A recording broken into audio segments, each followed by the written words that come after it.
Hello everyone, welcome back to Telugu ఉద్యోగ సందేశాలు YouTube channel. ఈ వీడియోలో మీ ముందుకు వండర్ఫుల్ సెంట్రల్ గవర్నమెంట్ జాబ్ ఆపర్చునిటీతో రావడం జరిగింది. సో ఎటువంటి ఎక్స్పీరియన్స్ లేకుండా ఆంధ్రప్రదేశ్ అండ్ తెలంగాణ ప్రతి ఒక్కరు అప్లై చేసుకునే జాబ్ నోటిఫికేషన్. మనకి ఈ notification national highways authority of India road రవాణా సంస్థ నుంచి అఫీషియల్ గా రిలీజ్ అయింది గైస్. ఎటువంటి ఎక్స్పీరియన్స్ అవసరం లేదు. గ్రూప్ ఏ, బి, సికి సంబంధించిన వేకెన్సీస్ అయితే రిలీజ్ అయ్యాయి గైస్. మనం ఈ వీడియోలో క్లియర్ కట్ కంప్లీట్ ఇన్ఫర్మేషన్ అయితే డిస్కస్ చేసుకుందాం. సో గైస్, నేను చాలా వీడియోస్ అయితే చేస్తున్నాను. జెన్యూన్ వీడియోస్, అవి కూడా వెబ్సైట్ మీకు చూయించి మరి అందులో డౌన్లోడ్ చేసి మరి చేస్తున్నాను. సో తమ్నేల్ ఒకటి పెట్టి వీడియో ఒకటి అయితే చేయట్లేదు. క్లియర్ కట్ గా కంప్లీట్ వీడియోస్ అయితే చేస్తున్నాను మంచి మంచి నోటిఫికేషన్స్ తో. సో గైస్, మీరు అందరు వీడియోని షేర్ చేయండి గైస్. ఎవరైతే జాబ్స్ కోసం హంట్ చేస్తున్నారో, జాబ్స్ కోసం వెయిట్ చేస్తున్నారో వారందరికి యూజ్ అవుతుంది. సో దయచేసి ఈ వీడియోస్ ని వాళ్ళ దగ్గర చేరేలా చేయండి. మన ఛానల్ ని ప్రతి ఒక్కరికి చేరేలా మీరైతే చేయడానికి ట్రై చేయండి. ఎందుకంటే నా వంతు నేను కృషి చేసి మీ వద్ద వీడియోస్ చేయడానికి తీసుకొని రావడానికి ట్రై అయితే చేస్తున్నాను. సో మీ అందరికి నచ్చుతుందని అనుకుంటున్నాను. నచ్చితే కనుక లైక్ చేయండి. అలాగే మన ఛానల్ సబ్స్క్రైబ్ చేసిన వెంటనే ఛానల్ సబ్స్క్రైబ్ చేసుకోండి. So guys, without any delay let us jump into the official notification now. So official notification మనకు వచ్చేసి national highways authority of India నుంచి రిలీజ్ అయింది గైస్. దీనికి సంబంధించిన వెబ్సైట్ లింక్ ఇప్పుడు నేనైతే ఇక్కడ మీకు ఓపెన్ చేసి చూపిస్తున్నాను. ఈ లింక్ నేను టెలిగ్రామ్ ఛానల్లో పేస్ట్ చేస్తాను. అది కనుక క్లిక్ చేస్తే మీరు సేమ్ ఇలానే పేజ్ ఓపెన్ అవుతుంది. వన్స్ పేజ్ ఓపెన్ అయిన వెంటనే మీరు కనుక చూసుకున్నట్టయితే ఇక్కడ నావిగేషన్ మీద చూపిస్తాం. మీకు ఇదే లింక్ ఓపెన్ చేసిన తర్వాత మీకు వేకెన్సీస్ కరెంట్ అనే దానిపైన కనబడుతుంది. సో లేటెస్ట్ నోటిఫికేషన్ చూసుకుంటే మనకి ఇక్కడ online applications are invited for direct recruitment all India competitive examination basis for the post of deputy manager finance, library, information assistant, junior translator officers, accountant, stenographer అని ఇక్కడ vacancies release చేయడం జరిగింది. So ఇక్కడ మనకు చూసుకున్నట్టయితే ఇక్కడ ఉంది కదా, ఇది అప్లై నౌ అని బటన్ క్లిక్ చేస్తే అప్లై అయిపోతుంది. మీరు డౌన్లోడ్ చేసుకోవాలనుకుంటే కనుక ఇక్కడ పీడిఎఫ్ ఫైల్ పైన క్లిక్ చేసి డౌన్లోడ్ అయిపోతుంది. సో ఆల్రెడీ నేను డౌన్లోడ్ చేయడం జరిగింది. దాని గురించి క్లియర్ గా డిస్కస్ చేసుకుందాం. ఓకే, సో ఇది సెంట్రల్ గవర్నమెంట్ జాబ్ ఆపర్చునిటీస్ ప్రతి ఒక్కరు గుర్తుపెట్టుకోవాల్సింది. సో మన ప్రస్తుతానికి వచ్చేసి ఎన్ని వేకెన్సీస్ ఉన్నాయి, ఎన్ని పొజిషన్స్, ఏజ్ క్రైటీరియా, వాటి గురించి కూడా క్లియర్ గా డిస్కస్ చేసుకుందాం. So deputy manager finance and account కి సంబంధించి మనకు టోటల్ గా 9 వేకెన్సీస్ అయితే ఉన్నాయన్నమాట. పీడబ్ల్యూడి క్యాండిడేట్ కి 1 వేకెన్సీ అయితే అలొకేట్ చేయడం జరిగింది. బేసిక్ పే 56,100 నుంచి 1,77,500 అయితే ఉంటుంది. ఇది గ్రూప్ ఏ కేటగిరీకి సంబంధించిన పొజిషన్ అన్నమాట. ఏజ్ క్రైటీరియాకి వెళ్ళిపోతే కనుక 30 ఇయర్స్ ఉన్న ప్రతి ఒక్కరు అప్లై చేసుకునే పొజిషన్ అన్నమాట ఇది. అలాగే మనకు లైబ్రరీ అండ్ ఇన్ఫర్మేషన్ అసిస్టెంట్ కి సంబంధించి మనకు టోటల్ గా 1 వేకెన్సీ అయితే ఉందన్నమాట. సో మనకు ఏజ్ క్రైటీరియా దీనికి కూడా 30 ఇయర్స్ అని క్లియర్ గా మెన్షన్ చేయడం జరిగింది. బేసిక్ పే వచ్చి 35,400 నుంచి 1,12,000 వరకు అయితే ఉంటుంది basic pay. So next junior translator officer కి కూడా మనకు 1 వేకెన్సీ అయితే ఉంది గైస్. దీనికి కూడా 30 ఇయర్స్ ఉంటే సరిపోతుంది. బేసిక్ పే కూడా same as library information assistant. But accountant కి మనకు వచ్చేసి 42 వేకెన్సీస్ ఉన్నాయి గైస్. చూసుకున్నట్టయితే మనకు కరెంట్ వేకెన్సీస్ తో పాటు బ్యాక్లాగ్ వేకెన్సీస్ కూడా ఫిల్ చేయడానికి వీలైతే నోటిఫికేషన్ అయితే క్లియర్ గా మెన్షన్ చేయడం జరిగింది. క్యాష్ బైఫర్కేషన్ కి సంబంధించిన వేకెన్సీస్ కూడా ఉన్నాయి. సో 42 వేకెన్సీస్ తో మన ముందుకి నోటిఫికేషన్ లో అకౌంటెంట్ పొజిషన్ కి రిలీజ్ చేశారు. 29,200 నుంచి మనకు 92,300 వరకు అయితే బేసిక్ పే ఉంటుంది గైస్. మనకు ఏజ్ క్రైటీరియా కూడా 30 ఇయర్స్ ఉండాలి. స్టెనోగ్రాఫర్ కి సంబంధించి మనకు వచ్చేసి 31 వేకెన్సీస్ ఉన్నాయి గైస్. అద్భుతమైన వేకెన్సీస్ అన్నమాట. సో మనకు కరెంట్ అండ్ బ్యాక్లాగ్ వేకెన్సీస్ కూడా ఉన్నాయి. ఏజ్ క్రైటీరియా 28 ఇయర్స్ ఉండాలి. సో పీడబ్ల్యూడీ క్యాండిడేట్ కి 2 వేకెన్సీస్, స్టెనోగ్రాఫర్ కి 2 వేకెన్సీ, అకౌంటెంట్ కి అయితే ఇక్కడ కేటాయించడం జరిగింది గైస్. రిజర్వ్ చేసి పెట్టడం జరిగింది. ఓకే, సో ఇప్పుడు మనం డిస్కస్ ఏమేమి చేసుకున్నాం, పే లెవెల్ డిస్కస్ చేసుకున్నాం, క్వాలిఫికేషన్ డిస్కస్ చేసుకోలేదు. సో మన నెంబర్ ఆఫ్ వేకెన్సీస్ డిస్కస్ చేసుకున్నాం, ఏజ్ క్రైటీరియా కూడా అయిపోయింది. సో ముందు ఇప్పుడు నెక్స్ట్ వచ్చేసి మనం క్వాలిఫికేషన్ డీటెయిల్స్ అయితే వెళ్ళిపోదాం గైస్. ఓకే, సో క్వాలిఫికేషన్ డీటెయిల్స్కి వెళ్ళిపోతే కనుక మనకు చూసుకున్నట్టయితే ఫస్ట్ ఇనిషియల్ గా, సో దానికంటే ముందు మనం డేట్స్ చూసుకుందాం. 30th/10/2025 అంటే నిన్న నుంచి అప్లికేషన్ అయితే ఆన్లైన్ అప్లికేషన్ స్టార్ట్ అయిపోయింది. లాస్ట్ డేట్ వచ్చేసి మనకు 15th డిసెంబర్ వరకు అయితే ఉంది గైస్. సో ఫిల్అప్ చేయడానికి, ఆన్లైన్ అప్లికేషన్ ఫిల్అప్ చేయడానికి మనకు 15 డిసెంబర్ వరకు అయితే ఉంది. మన కంప్యూటర్ బేస్డ్ టెస్ట్ కూడా ఉంటుంది అనమాట. కంప్యూటర్ బేస్డ్ టెస్ట్ తో పాటు మీకు ఇంటర్వ్యూ కూడా ఉంటుంది కొన్ని జాబ్స్ కి. ఇక్కడ ఏమైనా డౌట్స్ ఉంటే కనుక హెల్ప్ డెస్క్ ట్యాబ్ అని ఉంది కదా, సో ఇక్కడ ఆన్లైన్ అప్లికేషన్ పోర్టల్లో హెల్ప్ డెస్క్ నెంబర్ కూడా ఉంది. 9513252099. 10 AM నుంచి 18 అంటే 6 PM వరకు మధ్యలో మీరు అందరూ కాల్ చేస్తే సరిపోతుంది. సండేస్ అండ్ గెస్టెడ్ హాలిడేస్ అయితే మీరు కాల్ చేయాల్సిన అవసరం లేదు. సో అది కూడా ఇక్కడ క్లియర్ గా మెన్షన్ చేయడం జరిగింది. సో నెక్స్ట్ మనం ఇప్పుడు క్వాలిఫికేషన్ డీటెయిల్స్ చూసుకుందాం గైస్. క్వాలిఫికేషన్ డీటెయిల్స్ కొంచెం వెయిట్ చేయండి, స్క్రోల్ చేస్తున్నాను. సో సర్వీస్ బాండ్ కూడా ఉంది, అది కూడా మీకు డిస్కస్ చేస్తాను. But deputy manager finance and accounts కి చూసుకుంటే మనకు వచ్చేసి ఎంబీఏ కావాలి guys. Master of business finance కావాల్సి ఉంటుంది.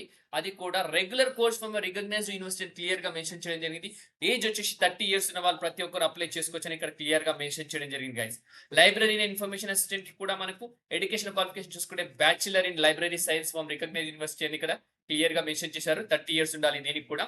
అలాగే జూనియర్ ట్రాన్స్లేటర్ ఆఫీసర్ కి కూడా మనకి ఎడ్యుకేషన్ క్వాలిఫికేషన్ చూసుకున్నట్లయితే మనకు మాస్టర్స్ డిగ్రీ రికగ్నైజ్డ్ యూనివర్సిటీ నుంచి ఉండాలి. అది కూడా హిందీ అండ్ ఇంగ్లీష్ కంపల్సరీ అని కూడా క్లియర్ గా మెన్షన్ చేయడం జరిగింది గైస్. లేదా masters degree from recognised university in English and Hindi ఉండాలి compulsory elective subject.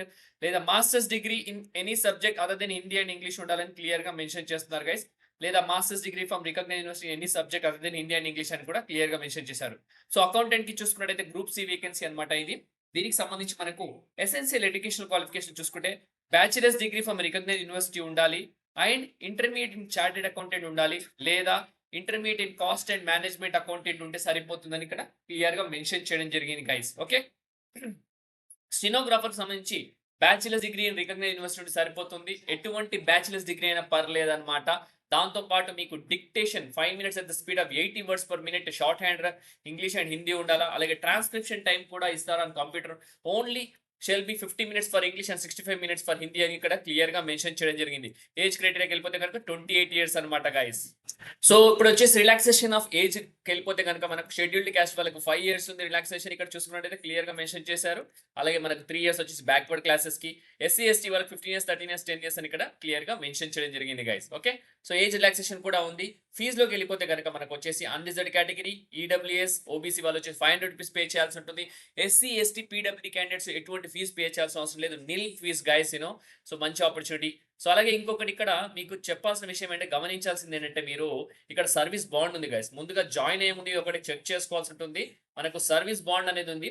Group A position కి at the time of joining వచ్చేసి 5 lakhs ఉంటుంది గైస్. మీరు 5 lakhs ఎగ్జిక్యూట్ చేయాల్సి ఉంటుంది బాండ్. ఎందుకంటే మినిమం 3 years మేము రోడ్డు రవాణా సంస్థలో ఈ పర్టికులర్ సంస్థలో పనిచేస్తామని చెప్పి మీరు బాండ్ రాయాల్సి ఉంటుంది. ఒకవేళ మీరు 3 సంవత్సరాల ముందు వెళ్ళిపోతే 5 lakhs వాళ్ళకి పే చేయాల్సి ఉంటుంది. గ్రూప్ బి అండ్ గ్రూప్ సికి వచ్చేసి 3 lakhs rupees అయితే మనకు సర్వీస్ బాండ్ అనేది ఉంది. సో 3 lakhs rupees లో మినిమం 3 years పని చేస్తామని చెప్పి బాండ్ రాయాల్సి ఉంటుంది. ఒకవేళ కనుక మీరు 3 years ముందే వెళ్ళిపోతే 3 lakhs మీరు కట్టాల్సి ఉంటుంది గైస్. అది సర్వీస్ బాండ్ అండ్ ప్రతి ఒక్కరు గుర్తుపెట్టుకోవాల్సిన విషయం అది. ఓకే, సో అప్లై చేసే ముందు ప్రతి ఒక్కరు. సో నెక్స్ట్ ప్రాసెసింగ్ ఫీజ్ అయిపోయింది. సో నెక్స్ట్ మనం చూసుకున్నట్టయితే మీకు కంప్యూటర్ బేస్డ్ టెస్ట్కి సంబంధించి ఒక్కొక్క పొజిషన్ కి ఒక లైక్ ప్యాటర్న్ డిఫరెంట్ గా ఉంది గైస్. చూసుకున్నట్టయితే డిప్యూటీ మేనేజర్ ఫైనాన్స్ అండ్ అకౌంట్స్కి వచ్చేసి 2 tier ఎగ్జామినేషన్ ఉంటుంది. Computer based test followed by interview ఉంటుంది. సో కంప్యూటర్ బేస్డ్ టెస్ట్ చూసుకుంటే మనకు టైర్ 1 వచ్చేసి మనకు పార్ట్ 1 ఉంటుంది. అందులో వచ్చేసి మనకు లాజికల్ రీజనింగ్ సంబంధించి general mental ability intelligence test ఉంటుంది. అందులో బి వచ్చేసి క్వాంటిటేటివ్ అబిలిటీస్, అలాగే సి వచ్చేసి జనరల్ నాలెడ్జ్, డి వచ్చేసి జనరల్ అబిలిటీ. ఈచ్ 10 questions ఉండడం జరుగుతుంది అండ్ 10 marks ఉండడం జరుగుతుంది గైస్ మనకు. అలాగే టైర్ 1 లో పార్ట్ 2 వచ్చేసి డొమైన్ స్పెసిఫిక్ క్వశ్చన్స్ ఉంటాయి. కామర్స్ అండ్ బిజినెస్ స్టడీస్ కానీ, ఎకనామిక్స్ కానీ, అకౌంటింగ్ కానీ. సో ఇలా వివిధ రకాల డొమైన్ స్పెసిఫిక్ క్వశ్చన్స్ ఉంటాయి. 80 questions ఉండడం జరుగుతుంది. 80 marks ఉంటుంది. టోటల్ 120 questions ఉంటుంది. 120 marks ఉంటుంది. 2 hours టైం అయితే ఇస్తారు గైస్. ఇక్కడ క్లియర్ గా మెన్షన్ చేశారు. సో ఇంటర్వ్యూ కూడా ఉంటుంది guys. As per NHAI guide lines ప్రకారం ఉంటుంది ఇంటర్వ్యూ. మనకు 15 marks కి అయితే ఇంటర్వ్యూ ఉండడం జరుగుతుంది. టోటల్ 135 marks కి అయితే కంప్యూటర్ బేస్డ్ టెస్ట్ ప్లస్ ఇంటర్వ్యూతో పాటు మనకు డెప్యూటీ మేనేజర్ పొజిషన్ కి అయితే ఉందన్నమాట. Tier 1 tier 2. Library information assistant కి కూడా సేమ్ మనకు వచ్చేసి కంప్యూటర్ బేస్డ్ టెస్ట్ ఉంటుంది. జస్ట్ ఇంటర్వ్యూ ఉండదు. సో కంప్యూటర్ బేస్డ్ టెస్ట్ లో మనకు పార్ట్ 1 వచ్చేసి మనకు ఈ 4 sections ఉన్నాయి. ఈ సెక్షన్ 15 marks అయితే ఉంటుంది. 15 questions ఉండడం జరుగుతుంది. Part 2 domain specific questions 60 marks ఉంటుంది. 60 questions అయితే ఉంటాయి. టోటల్ 120 marks అయితే ఉండడం జరుగుతుంది. నెక్స్ట్ వచ్చేసి junior translation officer 2 tier examination guys. Scheme of examination చూసుకుంటే మనకు పార్ట్ 1 జనరల్ నాలెడ్జ్ ఉంటుంది, లాజికల్ రీజనింగ్ 20 marks, అలాగే 20 questions ఈచ్ ఉండడం జరుగుతుంది. 40 marks ఉంటుంది పార్ట్ 1. పార్ట్ 2 వచ్చేసి 80 marks ఉంటుంది. 80 questions ఉంటాయి. డొమైన్ స్పెసిఫిక్ క్వశ్చన్స్ అనమాట. హిస్టరీ ఆఫ్ హిందీ కానీ, ఇంగ్లీష్ లిటరేచర్ కానీ, అలాగే development popular Hindi and English novel play, story essay, అలాగే క్రిటిక్స్, పోయట్రీ. సో ఇలా వివిధ రకాల డీటెయిల్స్ అయితే ఉండడం జరిగింది. ఇక్కడ చూసుకుంటే టోటల్ 120 questions 120 marks అయితే ఉండడం జరుగుతుంది. 2 hours డ్యూరేషన్ అయితే ఉంటుంది. సో అకౌంటెంట్ కి వచ్చేసి ఓన్లీ 1 tier ఎగ్జామినేషన్ ఉంటుంది గైస్. మనకు అత్యధికంగా వేకెన్సీస్ అకౌంటెంట్ కి ఉన్నాయి కాబట్టి 42 వేకెన్సీస్. సో 1 tier ఎగ్జామినేషన్ లో మనకు పార్ట్ 1 అండ్ పార్ట్ 2 ఉంటుంది. పార్ట్ 1 వచ్చేసి మనకు 4 సెక్షన్ గా డివైడ్ చేయడం జరిగింది. పార్ట్ 1 లో మనకు లాజికల్ రీజనింగ్ ఉంటుంది, మెంటల్ ఎబిలిటీ ఉంటుంది, ఇంటెలిజెన్స్ టెస్ట్ ఉంటుంది. 10 marks ఉంటుంది. 10 questions ఉండడం జరుగుతుంది. మనకు క్వాంటిటేటివ్ అబిలిటీస్ 10 questions 10 marks కి అయితే ఉండడం జరుగుతుంది. జనరల్ నాలెడ్జ్ 10 questions 10 marks కి అయితే ఉంటుంది. అలాగే general verbal ability English language వచ్చేసి 10 మార్క్స్ 10 క్వెషన్స్ ఉండడం జరుగుతుంది.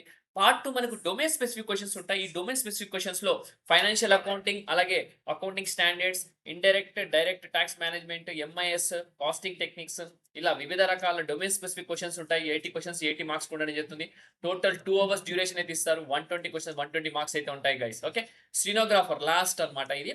సో ఈ పొజిషన్‌కి మనకు 2 టైర్ ఎగ్జామినేషన్ ఉంటుంది. కంప్యూటర్ బేస్డ్‌తో పాటు మనకు స్కిల్ టెస్ట్ ఉంటుంది. కంప్యూటర్ బేస్డ్ టెస్ట్ ఎవరైతే క్వాలిఫై అవుతారో వాళ్ళకి స్కిల్ టెస్ట్ కూడా ఉంటుంది గైస్. సో మనకు టైర్ 1 ఎగ్జామినేషన్‌లో లాజికల్ రీజనింగ్ ఉంటుంది. జనరల్ మెంటల్ ఎబిలిటీ ఉంటుంది. ఇంటెలిజెన్స్ టెస్ట్ ఉంటుంది. అందులో 30 క్వెషన్స్ ఉంటాయి. 30 మార్క్స్ ఉండడం జరుగుతుంది. జనరల్ నాలెడ్జ్ వచ్చేసి 30 క్వెషన్స్ 30 మార్క్స్ ఉంటుంది. General verbal ability English language అన్నమాట. ఇది 60 క్వెషన్స్ 60 మార్క్స్‌కి టోటల్ 120 క్వెషన్స్ 120 మార్క్స్‌కి అయితే మనకు ఈ స్టెనోగ్రాఫర్‌కి టైర్ 1కి సంబంధించిన ఎగ్జామ్ ప్యాటర్న్ అన్నమాట. 2 అవర్స్ డ్యూరేషన్ అయితే ఉంటుందన్నమాట. నెక్స్ట్ మనకు టైర్ 2కి సంబంధించి స్కిల్ టెస్ట్ ఉంటుంది కదా. స్టెనోగ్రాఫర్ డిక్టేషన్ చేయడం జరుగుతుంది. 5 minutes at the speed of 80 words per minute మీరు షార్ట్ హ్యాండ్ రైటింగ్ చేయాల్సి ఉంటుంది English and Hindi. Transcription time వచ్చేసి మనకు 50 మినిట్స్ ఇంగ్లీష్ అండ్ 65 మినిట్స్ హిందీకి అయితే ఇస్తామని చెప్తున్నారు. డ్యూరేషన్ వచ్చేసి మనకు 50 మినిట్స్ 65 మినిట్స్ అన్నమాట. సో ఇదన్నమాట గ్రూప్ ఏ, బి, సికి సంబంధించిన qualification. So minimum qualifying marks వచ్చేసి గ్రూప్ ఏ, బీసీకి వచ్చేసి మనకు అన్రిజర్వ్డ్ కేటగిరీ 40% తెచ్చుకోవాలా. ఓబీసీ అలాగే ఈడబ్ల్యూఎస్ 35%, ఎస్సీ, ఎస్టీ 30% తెచ్చుకుంటే సరిపోతుందని ఇక్కడ క్లియర్‌గా మెన్షన్ చేయడం జరిగింది. అలాగే స్టెనోగ్రాఫర్‌కి సంబంధించి మనకు స్కిల్ టెస్ట్ అయితే మ్యాండేటరీ ఉంటుంది. మాక్సిమం పర్సెంటేజ్ ఎర్రర్స్ అలౌడ్ వచ్చేసి 7% అన్రిజర్వ్డ్ కేటగిరీ, ఓబీసీ వచ్చి 10% అన్నమాట. ఓకే. ఎగ్జామినేషన్ సెంటర్ హైదరాబాద్‌లో కూడా ఉంది మనకి ఇక్కడ చూసుకున్నట్లయితే. So place of posting all over India ఉండే అవకాశం ఉంది. విజయవాడలో కూడా ఎగ్జామినేషన్ సెంటర్ ఉంది గైస్. సో ప్రతి ఒక్కరు అసలు మిస్ అవ్వద్దు.